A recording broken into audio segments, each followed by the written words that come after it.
Palakkad Mannarkkad കാട്ടാനാക്രമണത്തിൽ forest വാച്ചർക്ക് ദാരുണാന്ത്യം. തിരുവിഴംകുന്നിലാണ് സംഭവം. Forest വാച്ചറായ ഷൈജുവാണ് മരിച്ചത്. 28 വയസ്സായിരുന്നു. 2 കാട്ടാനകളെ തുരത്തി ഓടിക്കുന്നതിനിടെ ഒരു കാട്ടാന ഷൈജുവിനെ ആക്രമിക്കുകയായിരുന്നു. ഇന്ന് വൈകിട്ട് 4:00ഓടെയായിരുന്നു സംഭവം. News desk media vision. എൻ്റെ ഫസ്റ്റ് ഡെലിവറി ഇവിടെ തന്നെയായിരുന്നു, നിസ ഹോസ്പിറ്റലിൽ തന്നെയായിരുന്നു. അതൊരു 6 വർഷം മുന്നേ. അപ്പോൾ അത് സാധാരണ ഒരു നോർമൽ ഡെലിവറി ആയിരുന്നു. പക്ഷെ അതിന് സാധാരണ പെയിൻ അത്ര സഹിക്കണ ആളല്ല. അപ്പോൾ അത് കാരണം ഭയങ്കര ബുദ്ധിമുട്ടായിരുന്നു എനിക്ക് ഫസ്റ്റ് ഡെലിവറി. സെക്കൻഡ് പ്രഗ്നൻ്റ് ആയപ്പോൾ ഞാൻ വിചാരിച്ചിരുന്ന എപ്പിഡ്യൂറൽ ഒരു നല്ലൊരു ചോയ്സ് ആയിരിക്കും. അപ്പോഴാണ് ഞാൻ അറിഞ്ഞത് നിസാർ ഹോസ്പിറ്റലിൽ എപ്പിഡ്യൂറലുള്ളൊരു കാര്യം. അപ്പോൾ പിന്നെ ഞാനും ഹസ്ബൻഡും കൂടി അങ്ങനെ തീരുമാനമെടുത്തു.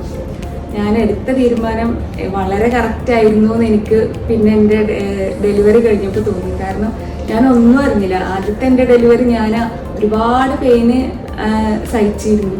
പക്ഷെ ഇപ്പോഴത്തെ എൻ്റെ ഡെലിവറി ഞാൻ ഒന്നും അറിഞ്ഞിട്ടുണ്ടായിരുന്നില്ല. പിന്നെ ഇവിടുത്തെ സ്റ്റാഫുകളായാലും ഡോക്ടേഴ്സ് ആയാലും എൻ്റെ ഡെലിവറി എടുത്തത് ശ്രുതി ഡോക്ടറായിരുന്നു.